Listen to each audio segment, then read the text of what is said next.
I'm sure you've seen there's been a lot of buzz around it. So just some house rules quickly. Remember that you must indicate if you'd like to ask a question live. We have facilities for doing so. So please just indicate and use the Q&A section to pose your question. Please introduce yourself and your organization, and also let us know to whom you'd like to pose your question. Front row, if you could please translate for me in French, including the fact that we are simulcasting in both English and French. So please go to the globe icon at the bottom of your Zoom app and select your preference now. Bonjour à tous et merci de vous être connectés pour ce briefing. Si vous souhaitez entendre la conférence en français, vous pouvez aller dans l'option d'interprétation qui est disponible sur Zoom, le globe, et cliquer sur français. Pour poser vos questions, merci d'utiliser la fonction Q&A ou questions et réponses de Zoom en précisant votre nom et votre média, et également si vous souhaitez que nous prenions votre question en live. Merci à tous et bon briefing. All right, thank you very much, Francois. So let me please introduce my panel this afternoon. Joining us from Brazzaville, the Republic of Congo, is Dr. Matshidiso Moeti, who, as you know, is the WHO Regional Director for Africa. She is joined by WHO Africa immunization expert, Dr. Richard Mihigo. From Johannesburg, South Africa, is Professor Helen Rees. She is Executive Director, Wits Reproductive Health and HIV Institute at the University of Witwatersrand. She's also chairperson of the African Regional Immunization Technical Advisory Group and chairperson of the South African Health Products Regulatory Authority. Also joining us is Professor Pontiano Kalibu, who's Director, Uganda Virus Research Institute and MRC UVRI and London School of Hygiene and Tropical Medicine, Uganda Research Unit. He obviously joins us from Kampala, Uganda.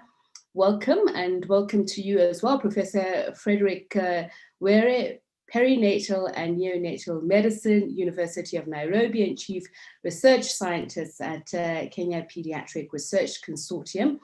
He is in Nairobi. So let's start with the discussion. I'm going to turn to you, Dr. Moeti. If you could just tell us what the latest news is on COVID-19 vaccines and where Africa stands.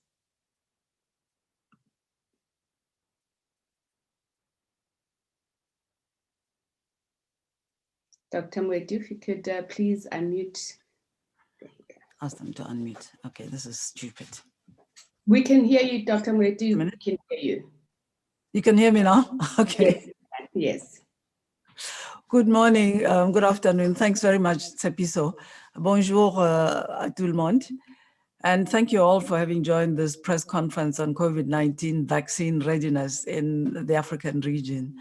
I'm really pleased to be joined by some friends and colleagues. First, Professor Helen Rees, then Professor Pontiano Kalibu, and Professor Frederick Were. Welcome to you all, and thank you so much for having joined this conversation. Dr. Moeti, I do apologize for interrupting you. I just don't have a visual of you at the moment. I don't know if anybody else does. If we could just start the video, please. Okay, I will pause a moment while we sort out this technical. Can you hear me? We can absolutely hear you, but unfortunately we can't see you. We will, if you'll allow me, then to just move on to the next panelist while we sort that out. And I do believe we also don't have Professor Helen Rees with us for now, but we will get to her when she also joins us. So we're doing this rather higgledy-piggledy. Normally this is not the process that we do, because we hand over to the WHO Regional Director to just give us an overview of where we are. But let me come to you, Professor Pontiano Kalibu. Perhaps you could just talk to us about Dr. Moeti. Uganda. Dr. Moeti. There we go. All right, thank you. Dr. Moeti, apologies for that. Let's go ahead.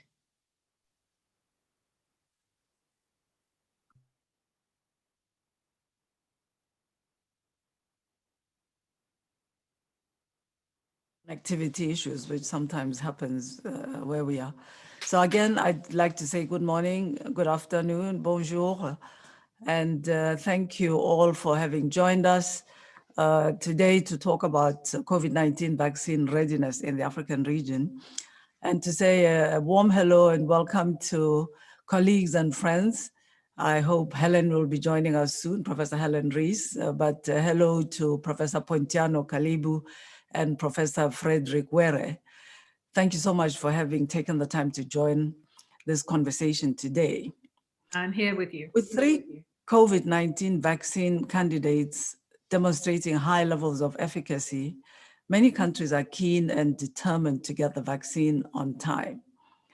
We do know that African countries are concerned and hoping that pre-ordering of millions of doses of vaccine by wealthy countries will not disadvantage their accessing supplies. I think this is very much the issue of today that's being discussed all over, especially in the region. Vaccination in combination with tried and tested public health measures will help end this pandemic. And as the COVID-19 vaccine is rolled out in phases, it'll turn into the biggest vaccination drive in the history of the continent and indeed the history of the world. At WHO, we're working with countries and partners to prepare for this unprecedented initiative. And 40 African countries, we have 47 countries in our region, have shared data with us assessing their readiness. So we sent them a readiness assessment tool, and I'm really glad that most countries have relatively quickly started to use it and provide us with the data. And what we see is that so far, the average readiness score is 33%, which is well below the desired benchmark of 80%. So we are doubling down on planning and preparation because this will make or break this unprecedented endeavor. In our region, we're assisting countries to develop their COVID-19 vaccine introduction plans, including by leveraging our vast network of polio and immunization and other public health staff on the ground under the leadership of our WHO representatives. So we have physical presence in all the countries in the region, and these teams have started to work hard on this. And I had the opportunity to brief all the ministers of health when we had a meeting with them 2 days ago. We know that communities have played an incredibly important and central role in stopping the spread of COVID-19, and they'll be central in the rollout of the vaccines. It is critical that authorities reach out to communities, listen to their concerns, and give people a voice in the process of developing and implementing the delivery strategies. It's also critical to fight against false anti-vaccine information. So here I'd like to ask for your help, dear colleagues, journalists, to make sure that in the coming months, the vaccine narrative continuously emphasizes equity. We've promised Africa's ministers of health to do all that we can to ensure countries in the region are not left behind in the race to deploy vaccines, and I ask for your support on this. There are also key logistical and financing gaps where international solidarity will be imperative. The promise of vaccines comes as Africa reports more than 2.1 million COVID-19 cases and 50,000 people have sadly lost their lives. We've had a plateauing of the number of new cases per day, but we are starting to see an uptick, and that gives us a lot of concern. Countries in the Northern Hemisphere, including in North Africa, are reporting high daily cases as they move into their colder months. This is similar to what we saw at the beginning of the pandemic. And as I was saying, here in the region, the curve is once again trending upwards a little bit as we head into the holiday season when people will travel. It's vital, therefore, that we continue practicing the preventive measures and that scaled up proactive public health capacities are in place to flatten the rise in cases.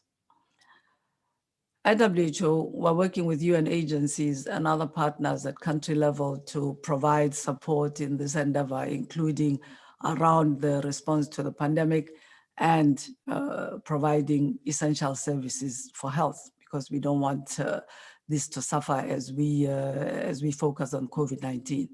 So I look very much forward to our conversation today, and I thank you all for having joined us.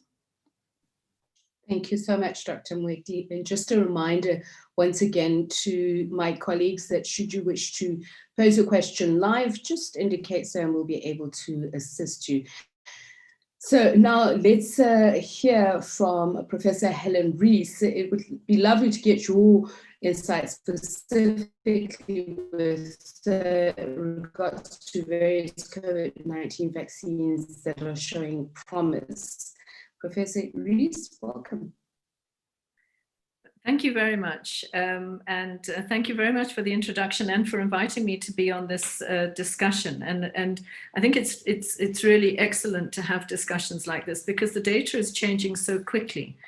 So I was asked to talk about the pros and cons of different vaccines and what would make decisions be appropriate for us in the African region and for other parts of the world, considerations that they might be looking at.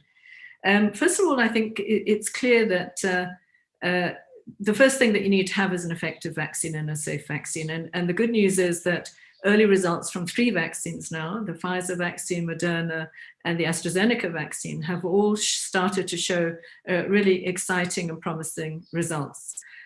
So that's good. And they all look like they're safe at this interim stage of analysis. All of these vaccines, once we see that level of effectiveness and safety, even though the trials will continue, are likely to apply for an emergency use, either through the FDA or the European Union, and then later on with respective national regulatory authorities. So what are the things that we would be thinking about as we consider the characteristics of these vaccines?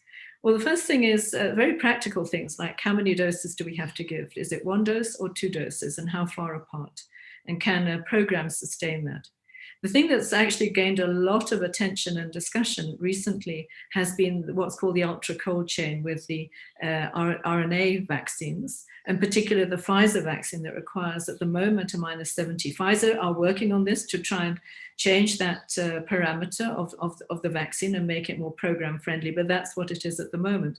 And clearly for the African region to have a widespread rollout of something that requires that kind of capacity in the cold chain would be very challenging indeed. The third thing would be, what do we know about the effectiveness? We heard that for the AstraZeneca, the overall effectiveness was about 62%. But when they looked at a lower dose, lower first dose, and a boost, which was the full dose, they went up to 90%. But effectiveness is efficacy from these trials rather is going to be very important. And as I said, safety. But we're also going to be looking at things like, do these particular vaccines work in particular groups? So given that the elderly older people over 60 go up quite quickly in terms of risk, how effective is any one vaccine versus another in that age group? Because we do know that vaccine efficacy wanes with many vaccines as people get older. Now, that, on the other hand, might be a bigger consideration if you have a population with a large number of older people. And it might be less of a consideration, for example, in the African region, where we might say, actually, even if we've got lower efficacy in that age group, what we really want to do is target this group, which is somewhat different because our demography is different and our economic profile is different. All of these things will need to be weighed up. And then clearly, for our region, the issue of cost. So the newer vaccines, these mRNA vaccines, are much more expensive when we compare it to, say, the AstraZeneca vaccine, which is a more established type of vaccine platform. So cost is going to come in, notwithstanding the excellent work that's happening through the COVAX facility. But for countries that are doing bilateral negotiations, cost will be a factor, and even through the COVAX facility, cost will be a factor. But the encouraging statements that many companies are making about public health pricing is really great news. I'll just briefly mention vaccine hesitancy, which is something that is also gaining a lot of attention because a lot of misinformation is going out there.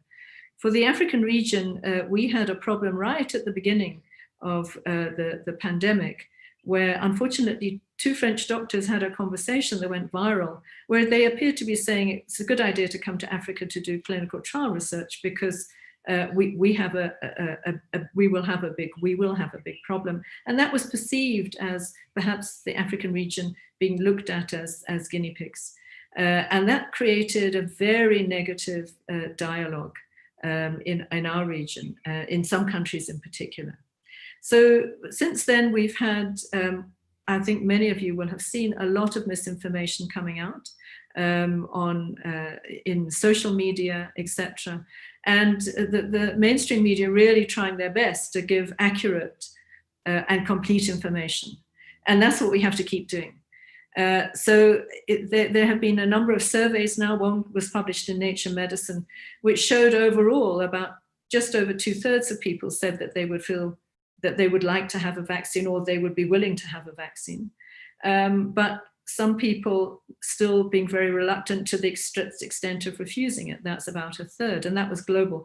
Very different figures from different countries, and men being less willing than women overall in that survey, and people who had more education being more willing than those who had access to lower education levels. So all of these things will have to be taken into account. And as we think about vaccine hesitancy, and that's why this dialogue is really, really important, we should really think about, what is the message that what would communities want to hear from us? The first thing I would say is we're going to have to break those communities down into different types. So we're going to have to think about who are our communities, who are our populations? Do we have the same message for older people who from that survey appear more willing to have a vaccine, and the same message for younger people who we know from their sort of behavior all around the world, it's quite easy for them to feel that they're going to be minimally exposed and minimally sick. So do they want a vaccine? What message do we give for these different populations? In many countries in our region, for example, we haven't ever targeted older people before. How do we target them and say, this is something new, we now want you to be immunized? What is the message there? And the important thing in that messaging will be to be very transparent about what we know about the vaccines, what we know about safety and efficacy, when the vaccine needs to be had, and also why we want people to be vaccinated and why it's so important to build up the population protection.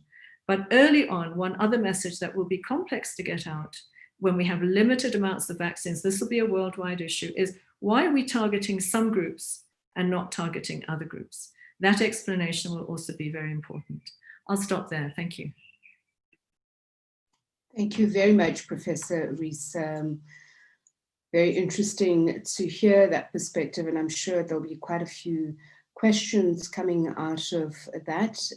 So let's move on now to Professor Pontiano Kalibu. Now, you're going to talk about the COVID vaccine clinical trials in Africa, the vaccine pipeline, and also, if you can, just tell us about how Kenya is preparing to roll out the COVID-19 vaccine.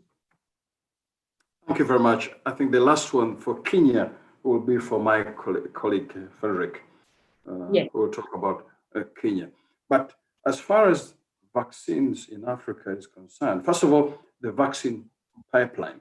I think COVID allowed the vaccine research community to roll out a number of vaccine candidates, but using platforms which had been used in other infections, but good enough, some have really advanced into human clinical trials.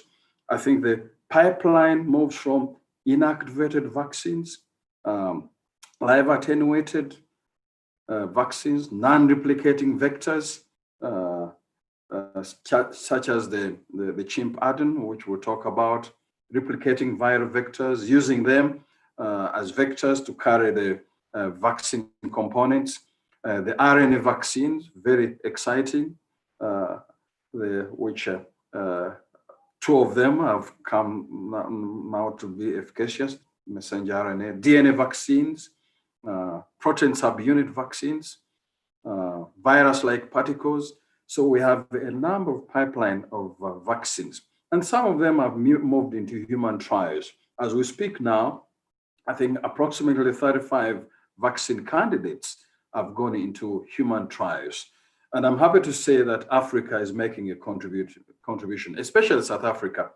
South Africa, as you know, has had the highest number of COVID infections, but also now has the highest number of trials that are being conducted in the phase 3. The earlier one using the AstraZeneca, the chimp adeno, which the Oxford group, which has shown some efficacy, and I hope the trials will continue in spite of this, so that we can have the full trial completed to really know how good this vaccine is. South Africa is also conducting another phase 3 trial using a recombinant approach, which is developed by Novavax company, and it's in the phase 3. And the last one in the South Africa is using the adeno 26 with Johnson & Johnson. We have had a lot of experience with the adeno 26 in Ebola vaccine trials. We are using it here in Uganda for Ebola. So some of these vectors, like the chimp adeno of Oxford and the ad26, are not new vectors. They have been used. So that gives us some, I think, confidence that these are not completely new vectors that are being used. So 3 trials in South Africa. Kenya recently started also to be part of the Oxford vaccine trial using the chimp adeno. That's the AstraZeneca, again as a phase 3, and I hope those trials will continue. For us here in Uganda, we haven't started our trial, but we want to go into a phase 1 trial using a self-amplifying RNA vaccine. And the plans are ongoing. We have delayed just because we want to really get the right doses that we need to use. But otherwise, we have had some preparatory studies going out to the communities to understand what knowledge do they have about vaccines, how acceptable vaccines are, especially in health, among health workers. And we're very excited to see that there was a lot of interest in participation in vaccine trials. Of course, now we know that with the results that have come out, 3 vaccines that have shown quite a good efficacy in terms of protection, how this is going to affect the vaccine pipeline and trials that are being planned. We, WHO and others, Africa CDC, we have been working together on the solidarity trials, adaptive trials, where new vaccine constructs will be introduced and test their efficacy. How the new results are going to affect the design of the solidarity studies needs to be discussed, and will be interesting how this will affect. Do we go ahead with all the trials we had planned? The trials will need to be bigger because now we have vaccines that are working. If they're introduced into the vaccine design, definitely that is going to affect the way we conduct additional trials. My feeling is that although we have these vaccines that are effective, appear to be effective, and as Dr. Mweta has mentioned, the plans to roll them out, this should not stop the research and development of newer vaccines. We don't know yet how long the immunity will last for these vaccines that are coming on. So there's a lot that we need to understand. Some of them, as you have heard, they need very cold storage, -70, -80. So newer products could come on that could be effective and easier to distribute. So I think the research and the trials should at the same time go ahead, although they will be more complicated and they will need larger trials because we already have a few vaccines that are proving to be effective. So I can say Africa is participating and will continue to participate in these studies. Of course, we'll be adaptive to the new results that we get as they come along. I think we will not be surprised if we get additional exciting results that come on, and we'll continue to discuss how we design these studies. But otherwise, Africa is beginning to contribute, and interestingly, and which is good enough, there is acceptance of vaccine studies and vaccine trials. There's challenges ahead, but I think we are making a contribution. Thank you. Thank you so much, Professor Kalibu, much appreciated. I'm going to now to speak a little bit more specifically about Kenya to Professor Frederick Were. If I could just ask you, if you can, Professor Were, to just take 5 minutes so that at 1:30 exactly, 12:30 my time, 11:30, I think Brazzaville time, we can start taking questions.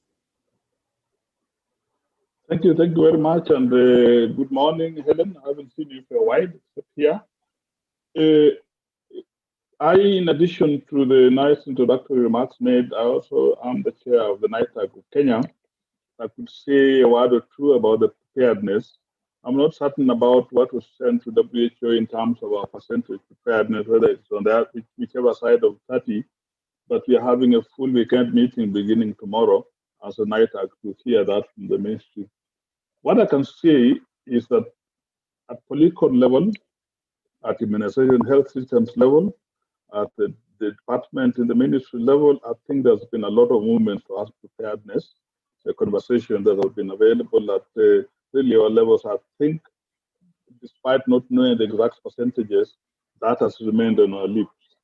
We were in advanced stages of expanding our primary schedule to include 2 new antigens, which is, I think, the second polio injectable and probably conjugate typhoid.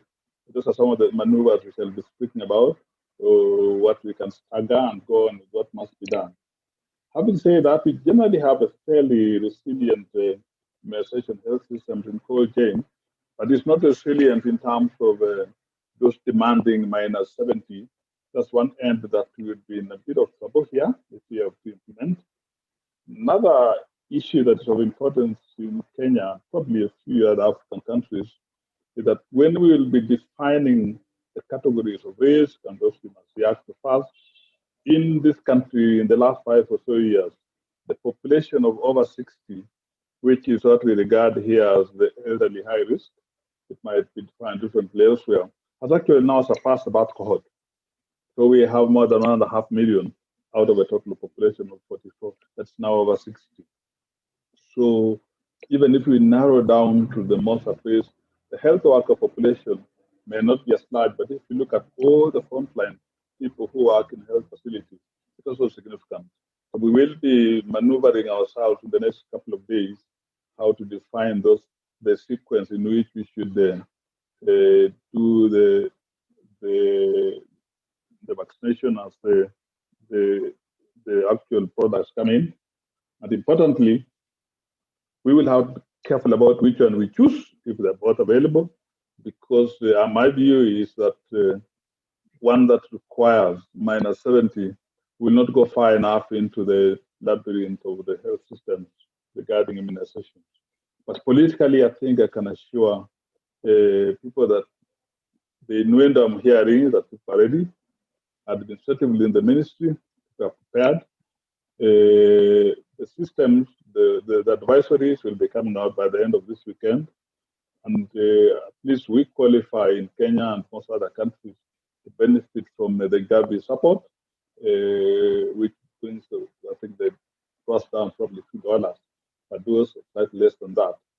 So we haven't got where we want yet, but we have given ourselves maybe the next couple of weeks to make sure that we define our capacity to absorb and deploy the vaccines when they become available. I think I can leave it there for the moment and hear other questions.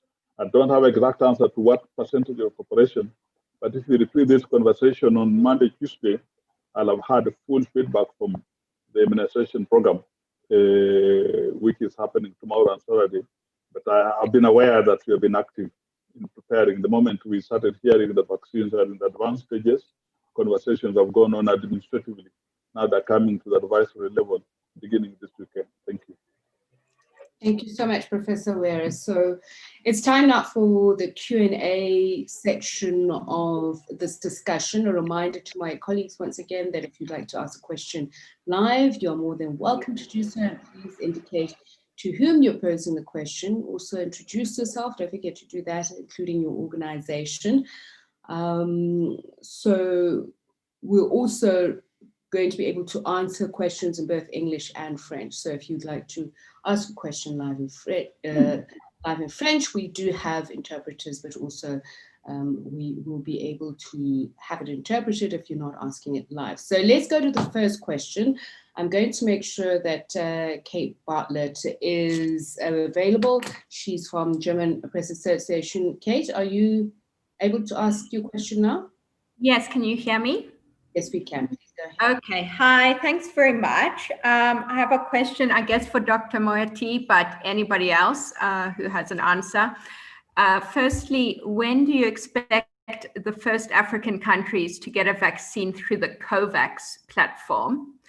And second, given the issues of cold storage for the 3 vaccines that have become available, how do you envision the vaccination campaigns working in some African countries? Thank you. Thank you, Kate. Dr. Moeti? Yes, thank you for that question. I'll start to answer, and my colleague Richard Mihigo could perhaps supplement. Through the COVAX, we are aiming to have an initial supply of vaccines to cover 3% of the population, so the highest priority group to be covered. And we're expecting this will be healthcare workers and also, as has already been said, the most vulnerable group, which is the elderly.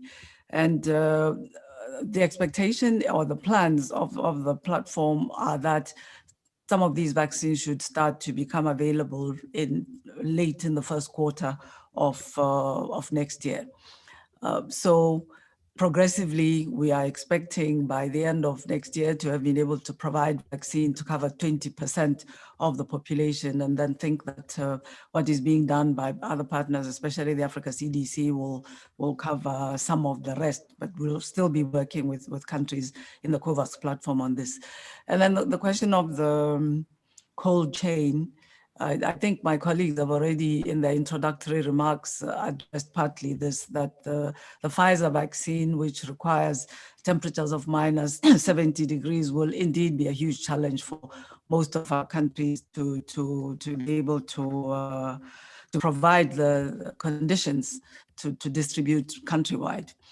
We think that the other vaccine, which is going to need minus 20 degrees, might be more feasible, but certainly the AstraZeneca vaccine, which, although it has a lower efficacy, but it's certainly sufficient to provide population immunity at 70%, is going to be stable at the kind of conditions where African countries do have the capacity to distribute it, so it doesn't need this ultra cold chain. So that's the situation as far as that is concerned. If you permit, Tsepiso, I'll see if Richard has any addition to say to this. Yes, please.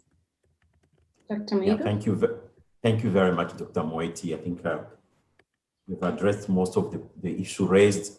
Just to add that as part of the preparatory activities that are currently being conducted, as you mentioned in your introductory remarks, I think we are assessing a certain number of preparedness parameters in different countries, and one of them is the cold chain and logistics system in the different countries. So though, as it was mentioned, the overall weighted preparedness is around 53%, but we have seen that in different pillars in the preparation that we are following in the different countries. So countries are at a very different stage in those areas, and in particular with regard to cold chain, with the pre-existing system that are already handling the routine vaccination. So there will probably be a need to adjust a bit some of these, and we are currently supporting member states to make sure that the gaps are identified, and then resources be mobilized to as much as possible to fill those gaps before the deployment of the vaccine can start. So thank you. Okay, thank you, Dr. Mihigo. So let me move on to the next question, and it's from Falilia from France Info Afrique. So I'm going to ask Professor Rees Professor Kalibo to attend to this one. So it's two questions. Does a vaccine have to be tested in Africa to be efficient for Africans? And if so, is the one from AstraZeneca that's been tested in South Africa? What are the results thereof? Perhaps Professor Rees, you can answer that one as well. And the other question is about the storage modalities of the vaccine. AstraZeneca seems to match that of Africa's environment, says Valilia. Can you please remind us, what are those modalities? And if this vaccine is really the only one for Africa, are there other vaccines that can be better suited with the continent's constraints? So Professor Rees, we'll start with you, and then Professor Kalibo, you can answer thereafter. Thank you very much. Very good questions. So one of the things that we as African scientists and clinicians and policymakers have been arguing very strongly is that we really should be doing some of this vaccine research in the African region. The very good news about, for example, the Moderna vaccine, excellent news, but no trial sites in the African region.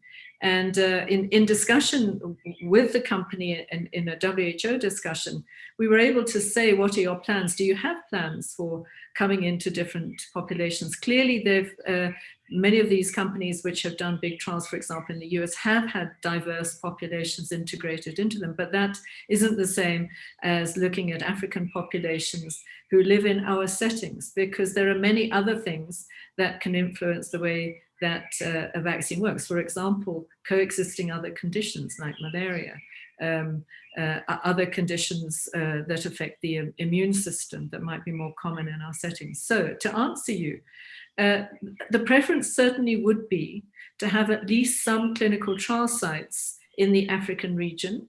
And for products that haven't been tested in that way, I think we would want to encourage the companies to think very rapidly about how they can rapidly do a study. And it wouldn't be the same doing the whole efficacy study again, but it would certainly be a study that would look at aspects of safety and the immunogenicity. Well, how does the immune response work? So certainly that's one issue. And then in terms of the AstraZeneca, the results that we saw did not include the South African results. About 2,000 participants were enrolled in South Africa.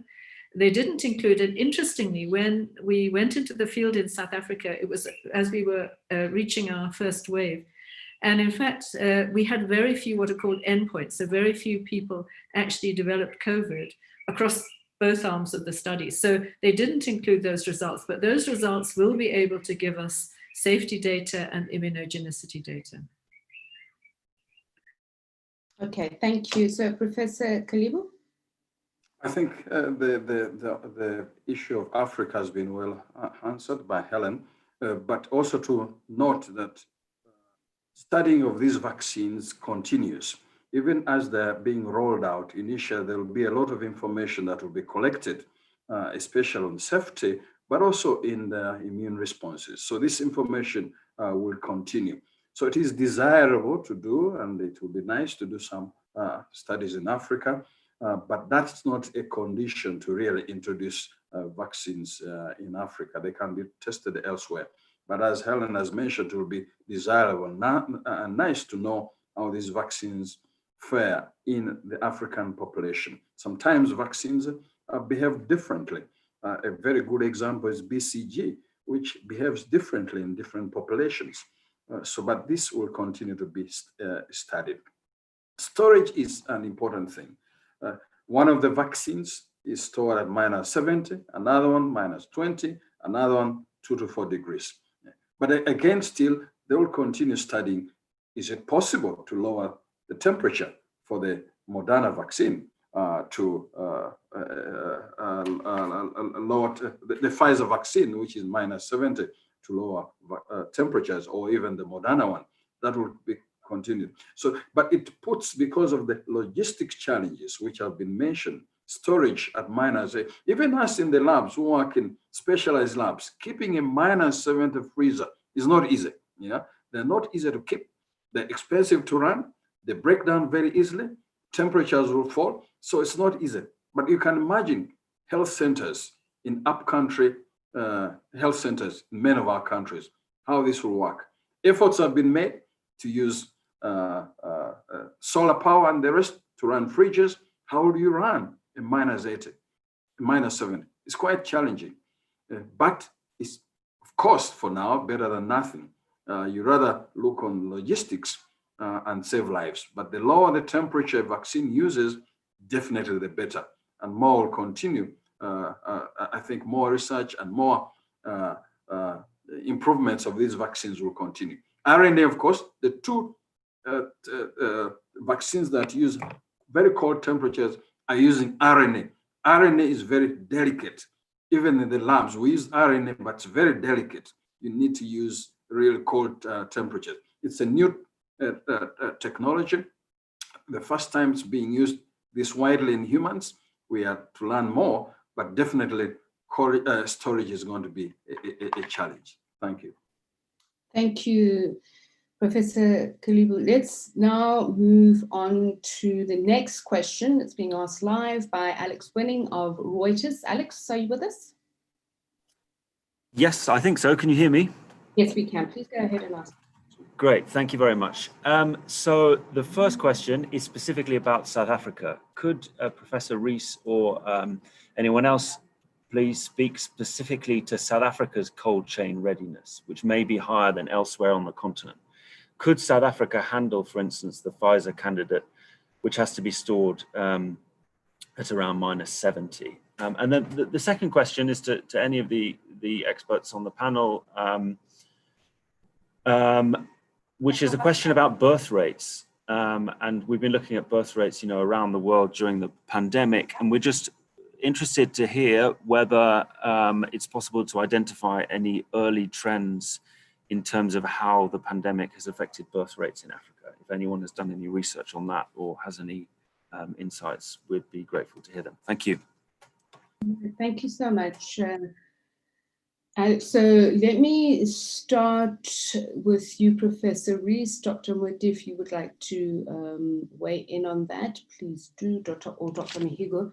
Anybody else who wants to talk about the birth rate, if there's been any studies done on any impact or trends that we've seen, as Alex said. So Dr. Moeti, let me start with you, or Professor Rees, and then I'll come to you, Dr. Moeti.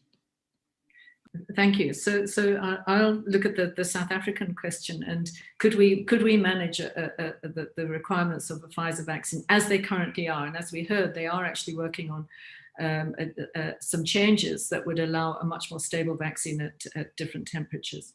So the answer is, and we have looked at this, is that the kind of requirement that you need would be, for example, in central academic teaching hospitals, where many of the ICUs are also concentrated. But beyond that, really not.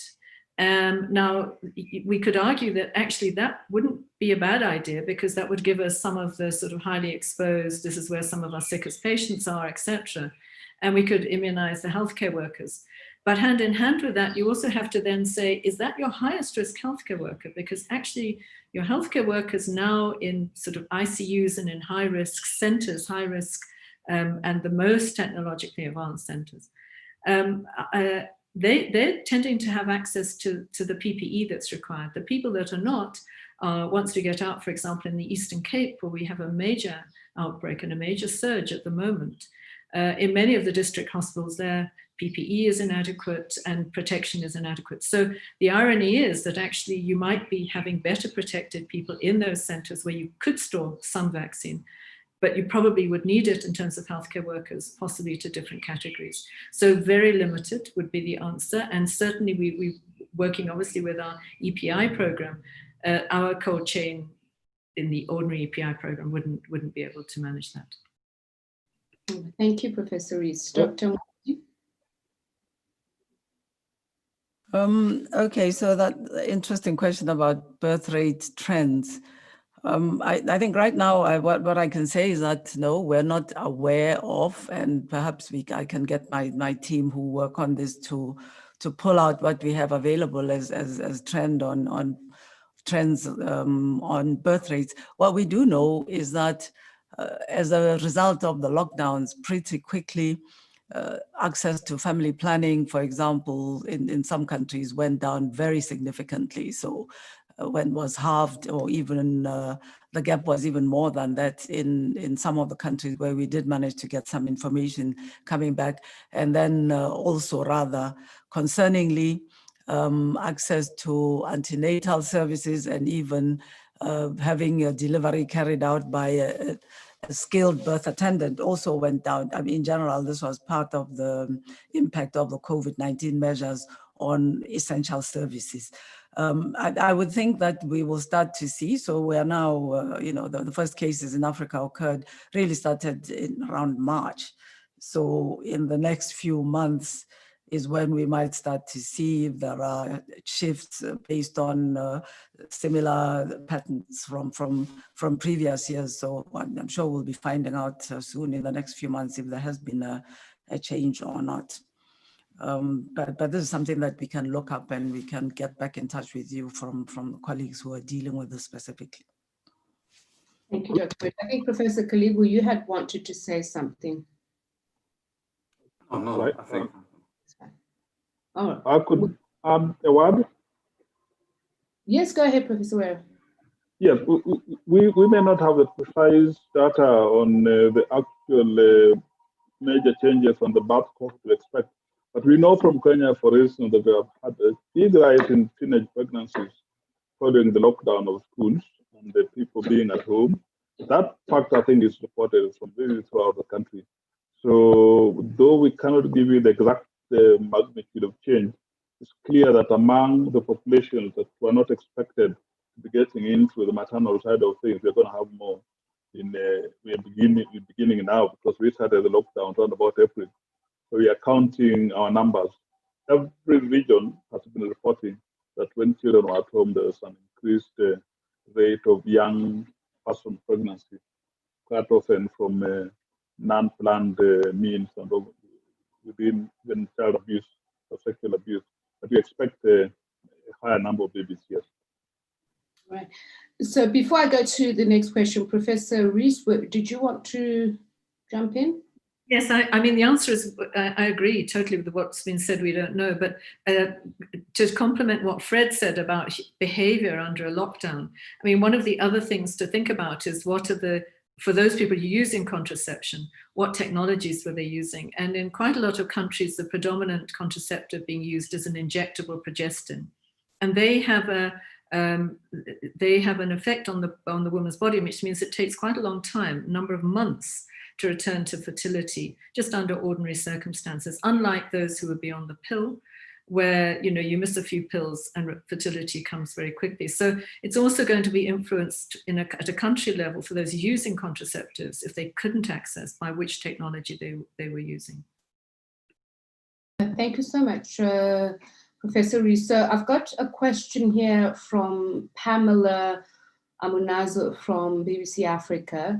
So it is in French. If I could please get the response from Dr. Moeti in French, and perhaps Dr. Mihigo, if you'd also like to weigh in on that. So the question is about the DRC, currently that there's talk of a second wave of contamination. What is the WHO planning with regards to helping the country, especially since the first wave had seriously affected the economy? And is WHO planning to do mass testing in countries like the DRC? Testing has not been done until now in order to know that the real number of people affected. Dr. Moeti? Oui, merci pour cette question. Bon, effectivement, ce que nous voyons en RDC, c'est que le virus circule principalement à Kinshasa. Bon, il y a aussi des cas au nord Kivu et dans quelques autres provinces, mais la plupart des cas confirmés sont à Kinshasa. C'est vrai que vers septembre, ils ont reporté peut-être 12 cas par jour. Et en fait, notons que c'est un pays qui est très peuplé. Donc, le nombre de cas, nous notons le nombre de cas par population est assez, assez bas. Ça restait toujours bas. Et au début, il y avait beaucoup de cas. C'était principalement à Kinshasa aussi. Donc, il y avait la transmission au niveau communautaire à Kinshasa. Ça s'est arrivé à peut-être 100, 200 cas par jour. Mais depuis le mois je peux dire quoi, maintenant, nous sommes arrivés à avoir 55, 45 cas par jour. Donc, c'est vrai que par rapport à ce qui s'est passé peut-être il y a 2 mois, nous voyons un nombre un peu plus élevé de cas. C'est principalement, comme j'avais dit, dans la ville de Kinshasa. La stratégie de dépistage en RDC a été toujours plutôt sur les malades qui manifestent la maladie. Donc, c'était un peu concentré là-dessous à Kinshasa. Il y a des plans au niveau du gouvernement de faire maintenant quelques enquêtes avec le kit de dépistage rapide. Ça peut permettre de savoir là où le virus est en train de circuler. Donc, je peux dire que par rapport à ce qui s'est passé il y a 3 mois, 2 mois et quelques, le nombre de cas quotidiens est élevé, mais nous trouvons que pour un pays avec la population de Kinshasa, ça ne peut pas être considéré comme une crise, sûr que nous devons, comme on dit, continuer à faire ce qu'il faut faire, améliorer le dépistage, et puis aussi le suivi de contact et l'isolation de ces personnes-là et l'utilisation de masques. Là, je crois qu'il y a beaucoup d'efforts à faire pour rappeler à la population que même si le nombre de cas n'est pas trop nombreux, il faut mettre en œuvre ces gestes barrières qui sont très, très importants. Merci.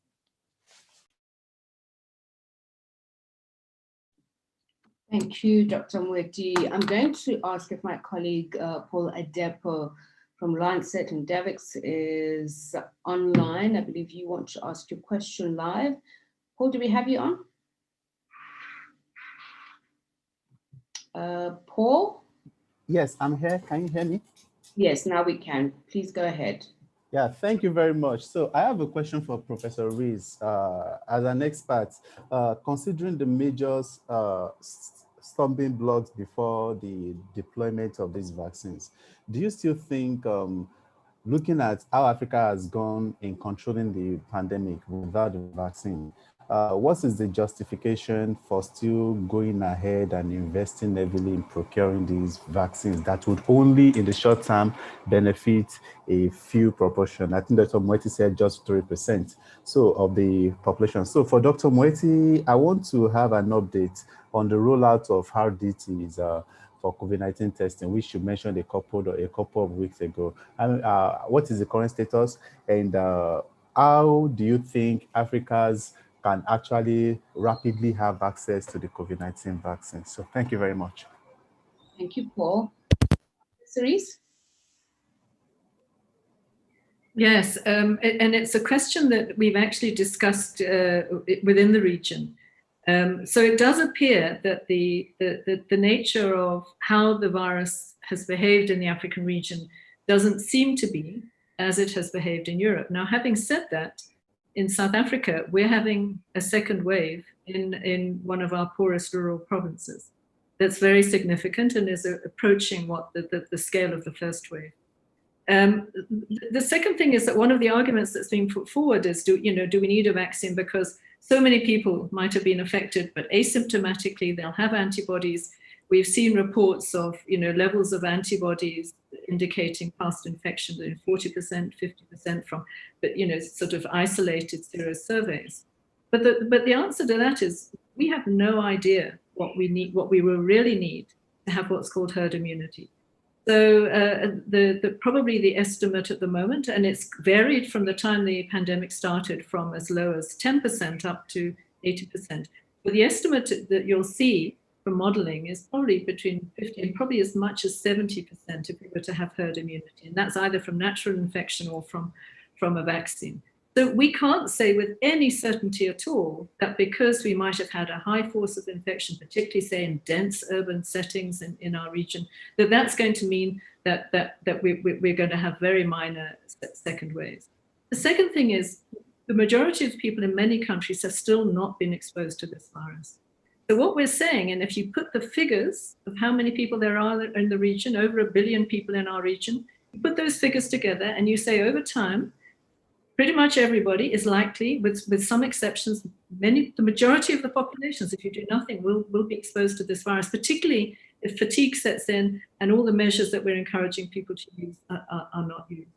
So if they're all exposed, even if you say, well, it's 20% that get sick, it's 5% who need hospitalization, and in our settings, it's sort of perhaps 2% or less than that die, that's an awful lot of people. And the economic disruption and the social disruption and the ongoing lockdown, lockup is going to cause havoc. So you have to weigh that and what we would have to do to contain a second wave. We're talking in South Africa at the moment about should we be doing more lockdown measures in the Eastern Cape and the Western Cape? What do we do to respond to this? If we keep doing this, the economies of our countries are really, really going to suffer.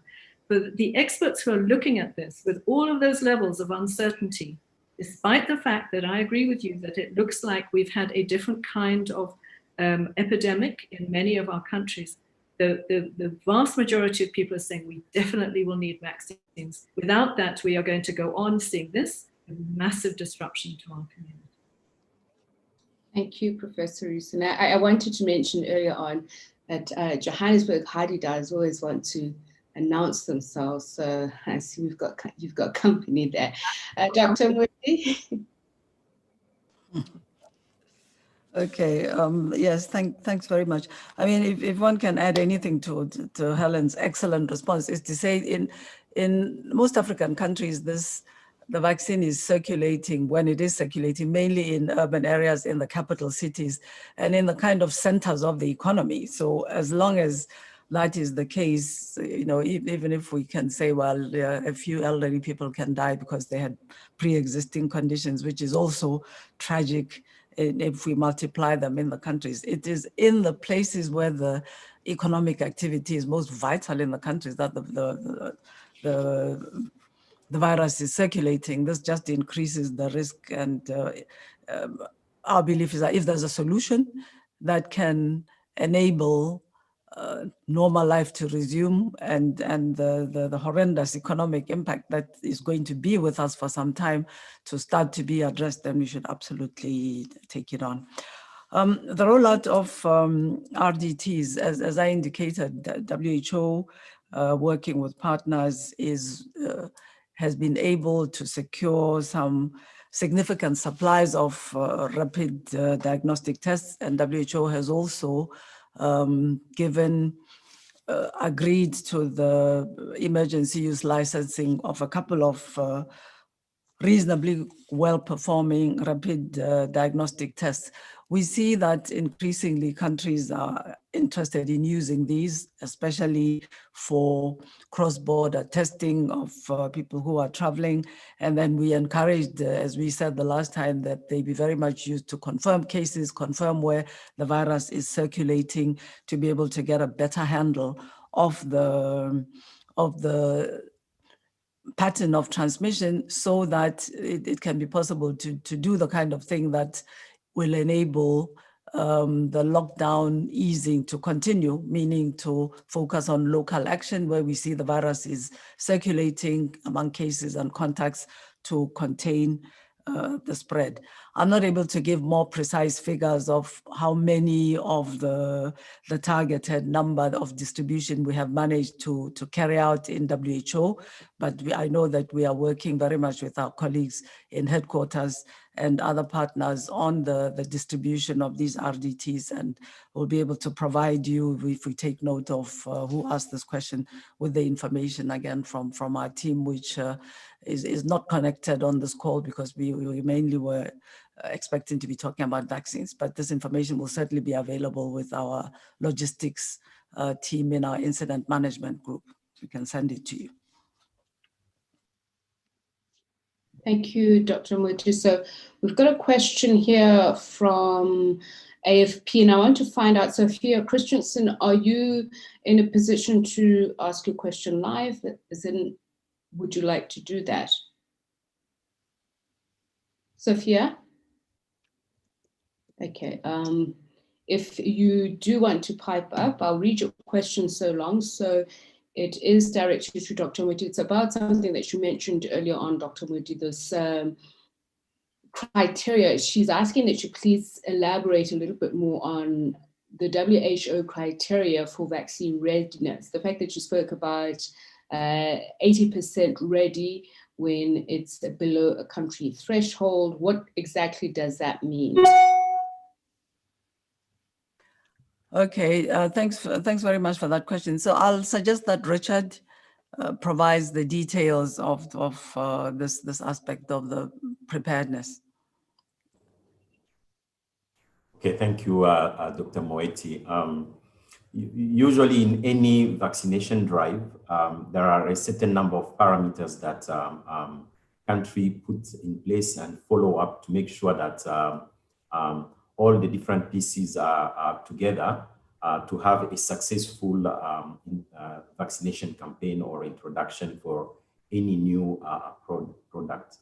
So for this particular COVID-19 vaccine delivery, WHO, working with partners, particularly UNICEF, we've came up with a number of criteria and parameters, 10 in total, that is going to measure the level of preparedness of the country vis-a-vis the rollout of the vaccine.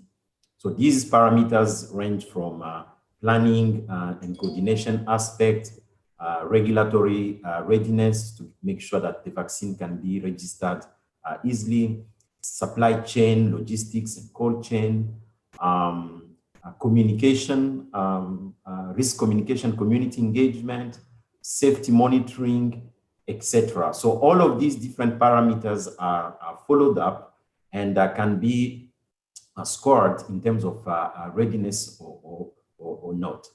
So after looking at all of these different parameters, and experience have shown that when we have an average or weighted score around 80% or above, clearly it shows that the country can safely deploy a vaccine or conduct a vaccination campaign to reach the maximum of the impact. So we are far from getting there.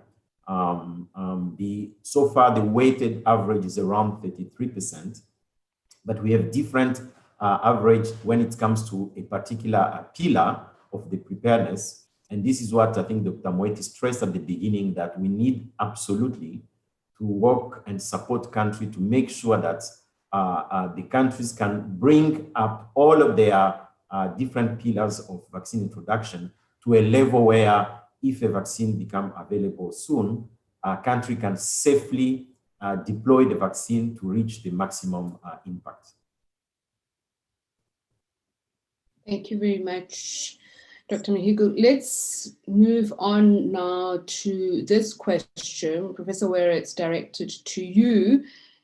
How is Kenya prepared for vaccine? How's the situation in other countries? Is there already a certain number of doses saved for African countries? I think this is a more broader question, which can be answered by any of the panelists.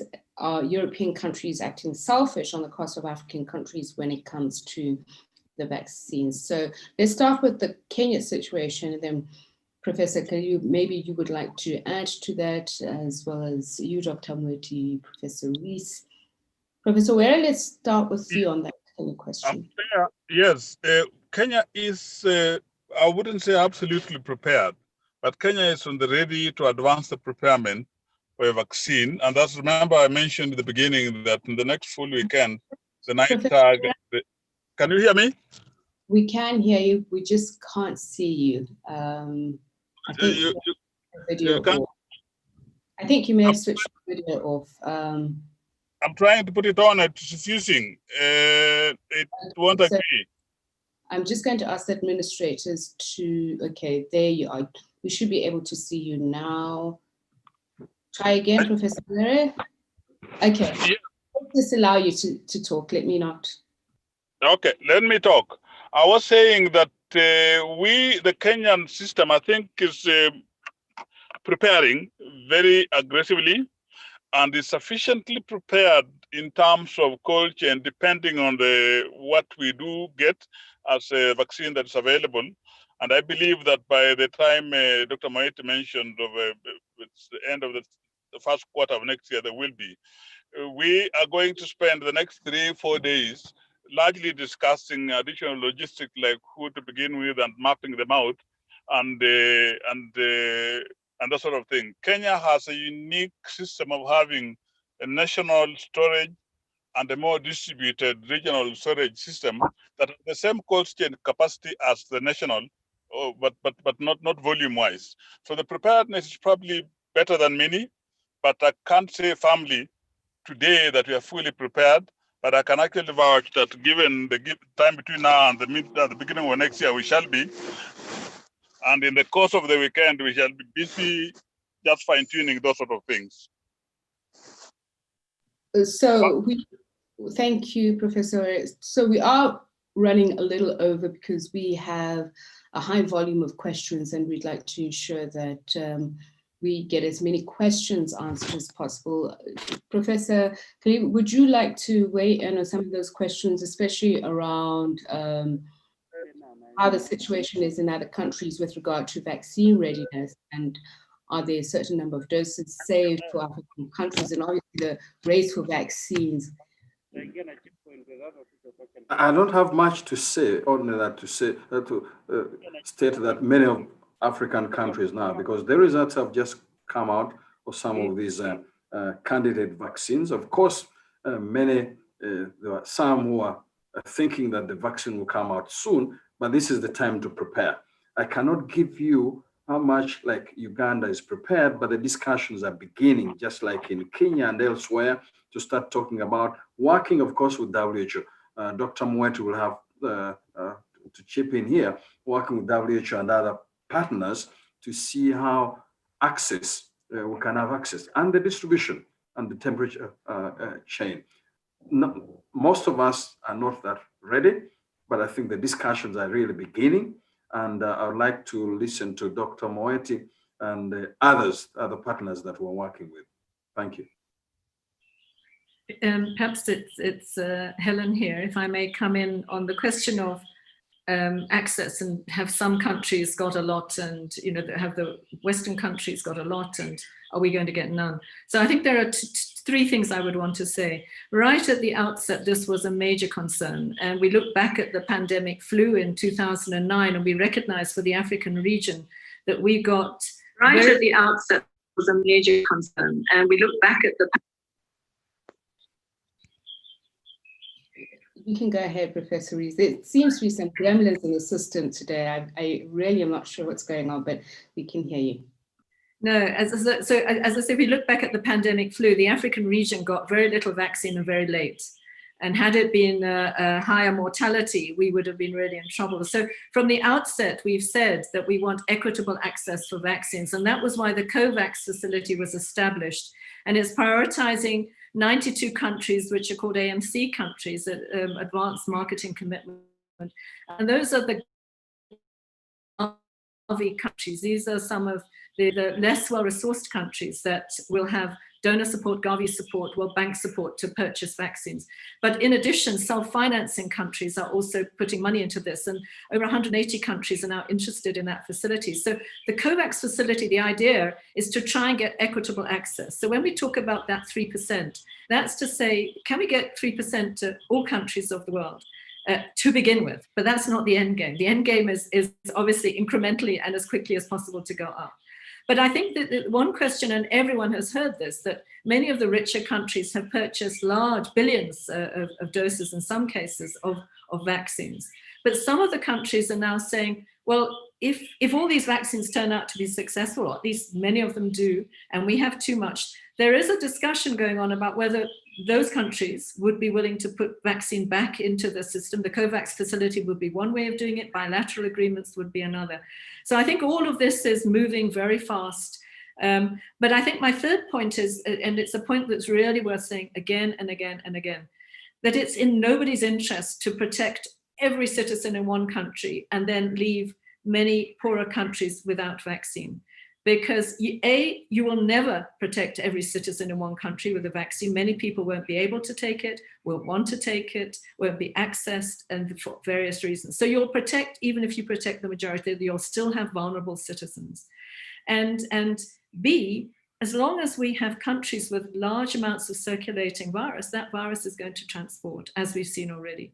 So it is in everyone's global interest to say, while we understand politicians are wanting to look after their own citizens, but actually to look after global citizens is the way that we're going to get on top of this virus.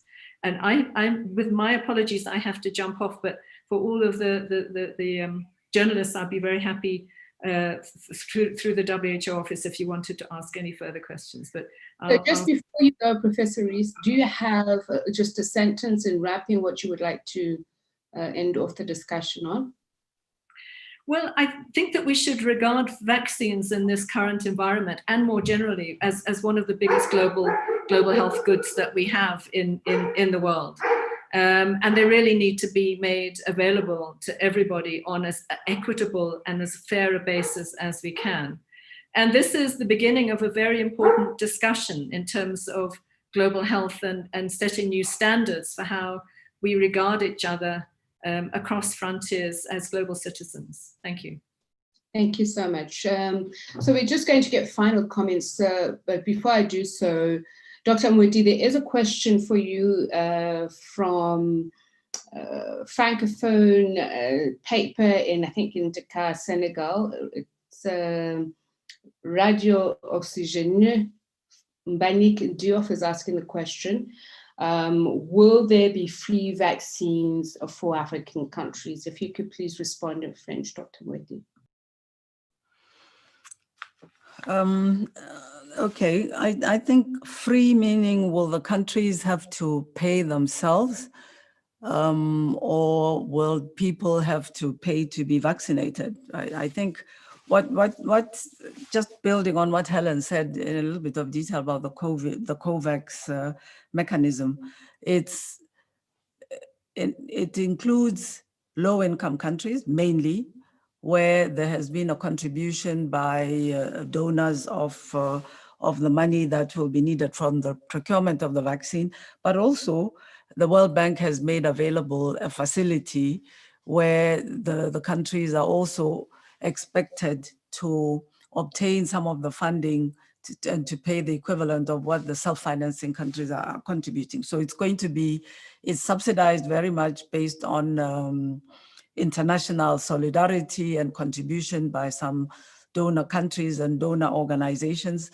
But there's an expectation that now that some funding, $12 billion, have been made available by the World Bank, countries will go to the World Bank or find other means to obtain a certain proportion of the money that they are going to contribute. So I would say that it is highly subsidized as a solidarity mechanism and platform to enable African countries to start to have the vaccine right at the beginning, like every other country, but they are also expected to make some effort. And I can also add that the African Union, the Africa Centers for Disease Control, and a group of private sector partners, including the Exim Bank, are mobilizing funding to cover the rest of what the COVAX platform is not going to be able to cover. The COVAX platform is aiming to cover 20%, and we've heard many times from the Africa CDC that they would like to work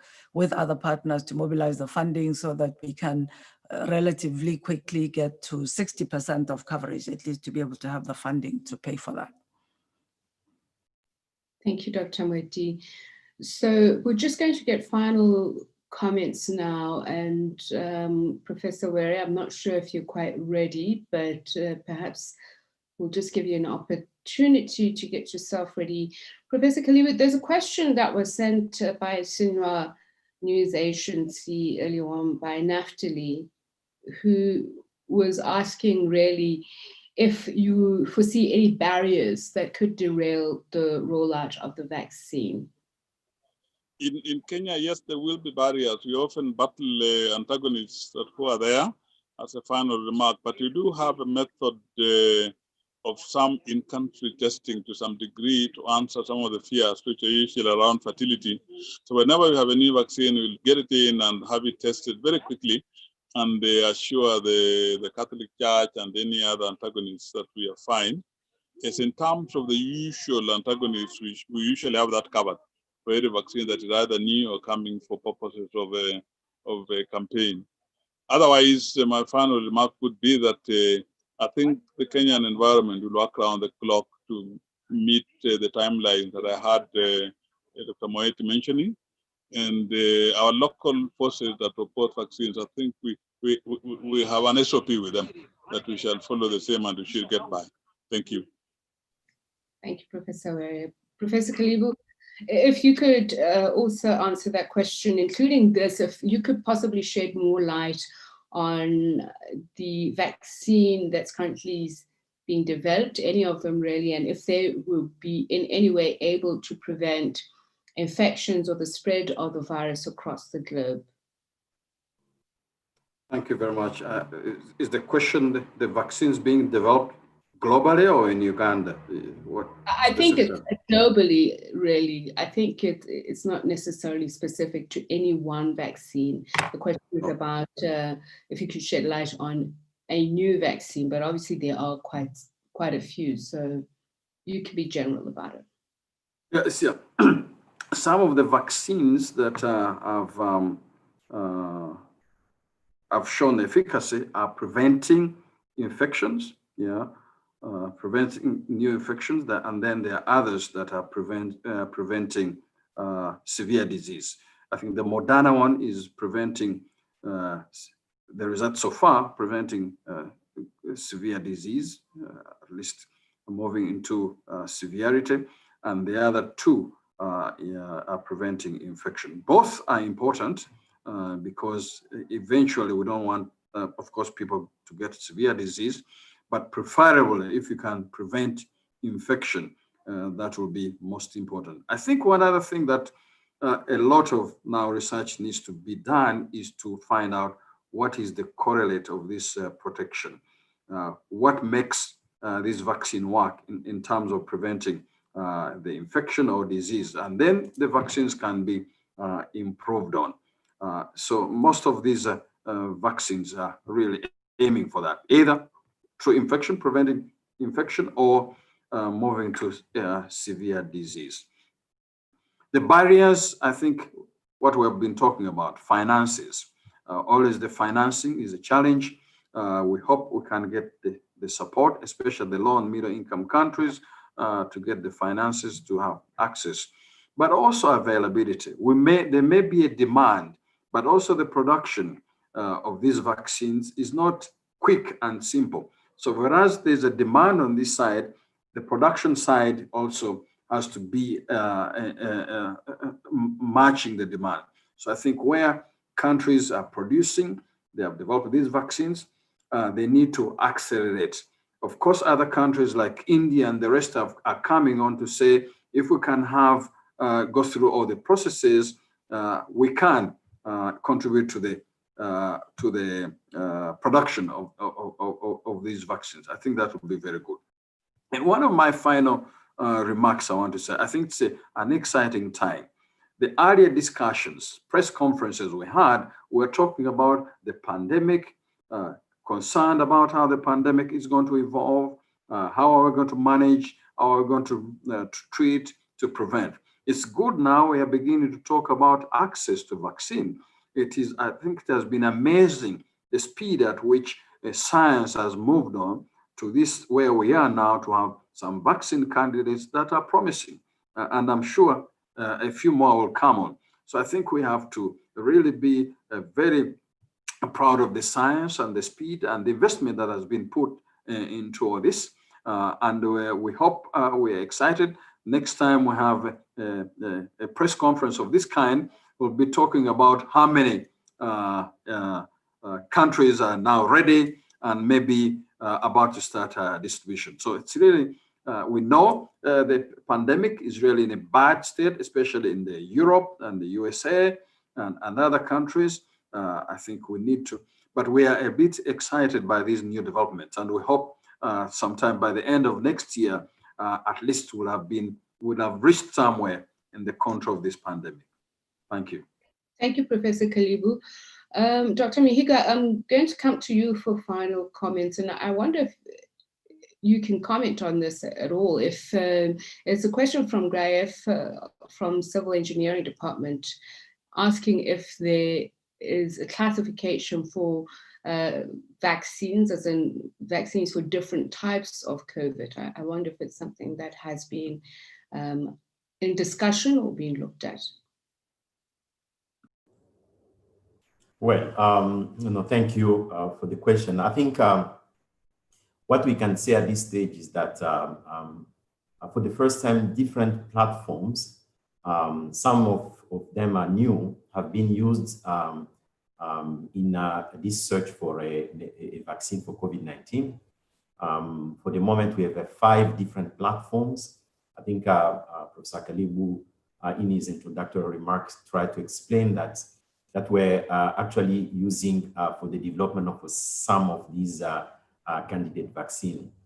So having such diversified platform of technology to develop and a vaccine, I think it has been one of the amazing development for this particular pandemic. And we have seen the speed at which we have get to the products less than 1 year from the initiation of the clinical trial to the result, things that used to take several years. But what I would like really to stress here is the what WHO has been saying since day one. I think we will not compromise at all on the safety of these products, and particularly when it comes to providing any pre-qualification for these different programs. So WHO has really set up a very rigorous mechanism to evaluate these products, including what we have called a rolling submission process that some of these vaccine developers have been submitting data as they become available to make sure that the information can be at least assessed as it becomes available. So we are really at a very exciting moment. I would like to retain one sentence that Dr. Moeti said at the beginning. I think this, if we are not doing what it requires, this can be either to break or to make sure that things are going to work very well. So I think it's really an appeal through the media to our member states to accelerate the process of preparedness and readiness. We have a very short window for opportunity to make sure that countries are improving their preparedness and get ready when this vaccine will start to be rolling out sooner, we hope, than expected in our region. So thank you very much, and over to you. Thank you, Dr. Mahiga. So final comments from you, Dr. Moeti, especially around preparedness. Tsepiso. First, I'd like to join Pontiano in a very positive note. It's been a tremendous progress in a very short space of time. And we are ending the year, or we're going towards ending the year on a high note of hope and of expectation of having this effective tool of a vaccine, whatever type of vaccine we end up getting in the African region. So now going to the point made by Richard, which I would also like to underline, we must get on with the preparation now. For some of us, it might mean changes of our plans for having a break over Christmas. I think it is very, very important to speed up on the work of doing the preparation. Luckily, in many African countries, we are familiar with preparing to organize campaigns, vaccination campaigns. This is going to be different. It's not targeting, as we're often doing, under 5 children, but we will find ways to adjust and to be able to do that prioritization and targeting of people. My last word will be to say that at the same time, until we actually get the vaccine into the countries, get the vaccine out into the health services and into the people, we must continue with preventing what might be emerging as a ticking up of cases in the African region. So even as we are going into the festive season, please let's remember our public health interventions that have to be carried out at the individual level, and where luckily we have managed to build capacity now around the countries, including in at the subnational level in districts and provinces. Those systems have to be kept working as effectively as possible, even as we celebrate the fact that we will soon be rolling out a vaccine after very hard work in the next few months. So thank you. I'd like to end there. Thank you very much, Dr. Moeti. And I think it's a very good note to end it on, wishing everybody well and safe, and hopefully it is a festive holiday period for you. And as Dr. Moeti says, let's remember to keep safe during that. Please do enjoy the rest of your day, and thank you so much for joining us. This is the end of the briefing.